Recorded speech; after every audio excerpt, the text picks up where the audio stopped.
এই ভিডিঅ'টোত যোৱা 10 বছৰত মেট্ৰিক পৰীক্ষাত অহা টেন্স কাৰেকশ্যনৰ প্ৰশ্নসমূহ আলোচনা কৰা হৈছে। আপুনি যদিহে মেট্ৰিক পৰীক্ষাৰ্থী অথবা অন্য কম্পিটিটিভ এক্সামৰ কাৰণে প্ৰিপাৰেচন কৰি আছে তেনেহ'লে ভিডিঅ'টো শেষলৈকে চাব। চেনেলটো যদি ছাবস্ক্ৰাইব কৰা নাই তেনেহ'লে ছাবস্ক্ৰাইব কৰি ল'ব। The bell rang after we finish our work.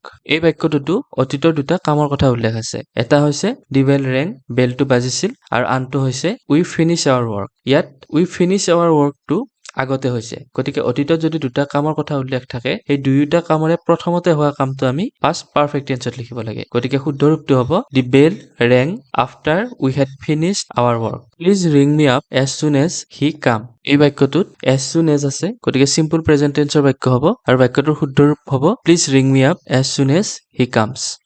It is time we go to bed. যদি কোনো এটা বাক্যত পৰামৰ্শ, উপদেশ বা কাল্পনিক পৰিস্থিতি প্ৰকাশ কৰা হয়, এই ক্ষেত্ৰত ভাৰ্বৰ পাষ্ট টেন্সৰ ৰূপ ব্যৱহাৰ কৰিব লাগে। সেইবাবে এই বাক্যটোৰ শুদ্ধ ৰূপ হ'ব it is time we went to bed. ইয়াৰ পাছৰ বাক্যটো হ'ব she behaves as if she know' everything.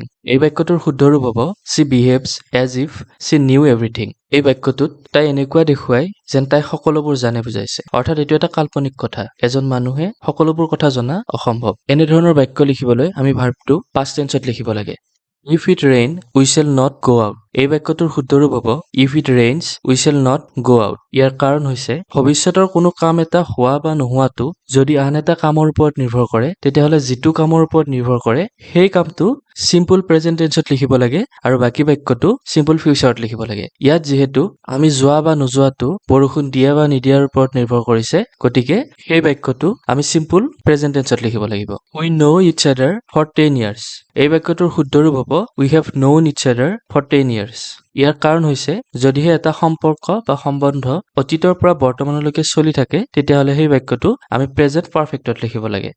If I be you I would not call him. মই তুমি হোৱাহেঁতেন কেতিয়াও তাক ফোন নকৰিলোহেঁতেন। এই বাক্যটোত মই তুমি হোৱাহেঁতেন অৰ্থাৎ এইটো এটা অবাস্তৱ কথা। মই কেতিয়াও তুমি হ'ব নোৱাৰো। এনেধৰণৰ অবাস্তৱ কল্পনাৰ কথা লিখিবলৈ আমি বিৰ ঠাইত ৱেৰ লিখিব লাগে। গতিকে শুদ্ধ বাক্যটো হ'ব if I were you I would not call him. The principal is not in his room he go' out. এই বাক্যটোৰ শুদ্ধ ৰূপ হ'ব the principal is not in his room he has gone out. এই বাক্যটোত এইটোৱে বুজোৱা হৈছে যে প্ৰিন্সিপাল তেওঁৰ ৰুমত নাই, তেওঁ ওলাই গৈছে, অৰ্থাৎ তেওঁ ওলাই যোৱা কামটো অকণমান আগতে হৈছে। সেইবাবে এই বাক্যটো আমি প্ৰেজেন্ট পাৰফেক্টত লিখিব লাগিব। They live in Delhi for 10 years।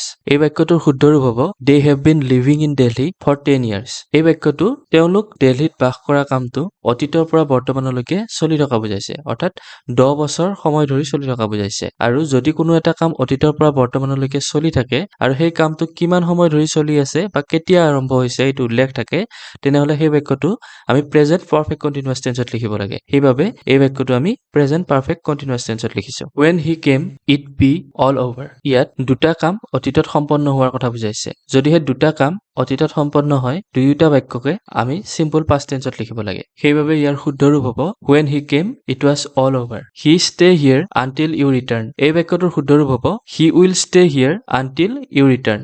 এই বাক্যটোতো দুটা কামৰ কথা উল্লেখ আছে। প্ৰথমটো হৈছে হি ষ্টে হিয়াৰ, তেওঁ ইয়াত থাকিব, আনটিল ইউ ৰিটাৰ্ণ, তুমি ঘূৰি অহালৈকে, অৰ্থাৎ তেওঁ ইয়াত থকাটো তুমি ঘূৰি অহা বা নহাৰ ওপৰত নিৰ্ভৰ কৰিছে। এনেকুৱা বাক্যত যিটো কামৰ ওপৰত আনটো কাম নিৰ্ভৰ কৰে সেই কামটো চিম্পল প্ৰেজেন্টত লিখিব লাগে আৰু তাৰ পিছৰ কামটো চিম্পল ফিউচাৰত লিখিব লাগে। সেইবাবে এই বাক্যটোৰ শুদ্ধ ৰূপ হ'ব he will stay here until you return. I go there before she came। ইয়াত দুটা বাক্য আছে, এটা হৈছে তাই আহি পোৱাৰ আগতে আৰু এটা হৈছে মই তালৈ গৈছিলো। ইয়াত মই তালৈ যোৱাটো তাই আহি পোৱাৰ আগতে হৈছিল, গতিকে সেই বাক্যটো আমি পাষ্ট পাৰফেক্ট টেন্সত লিখিব লাগিব। অতীতত যদি দুটা কাম সম্পন্ন হয়, সেই দুয়োটা কামৰে প্ৰথমতে যিটো হয় সেইটো পাষ্ট পাৰফেক্টত লিখিব লাগে, তাৰ পাছত হোৱাটো চিম্পল পাষ্টত লিখিব লাগে। সেইবাবে এই বাক্যটোৰ শুদ্ধ ৰূপ হ'ব I had gone there before she came। 10 years pass since I met you। মই তোমাক লগ পোৱা 10 বছৰ পাৰ হৈ গ'ল। এই বাক্যটোত কামটো আগতে হৈ গৈছে, কিন্তু তাৰ ফলটো এতিয়াও আছে, সেইবাবে প্ৰেজেন্ট পাৰফেক্ট টেন্সত লিখিব লাগিব। গতিকে শুদ্ধ ৰূপটো হ'ব 10 years have passed since I met you। When she came I write a letter। তাই যেতিয়া আহিছিল মই এখন চিঠি লিখি আছিলো। ইয়াত অতীতৰ দুটা কামৰ কথা বুজাইছে। এটা কাম হওঁতে এটা কাম চলি আছিল, অৰ্থাৎ তাই আহোঁতে মই লিখি আছিলো। গতিকে অতীতত কামটো চলি থকাৰ বাবে আমি পাষ্ট কণ্টিনিউৱাছ টেন্সত লিখিব লাগিব আৰু শুদ্ধ ৰূপটো হ'ব when she came I was writing a letter।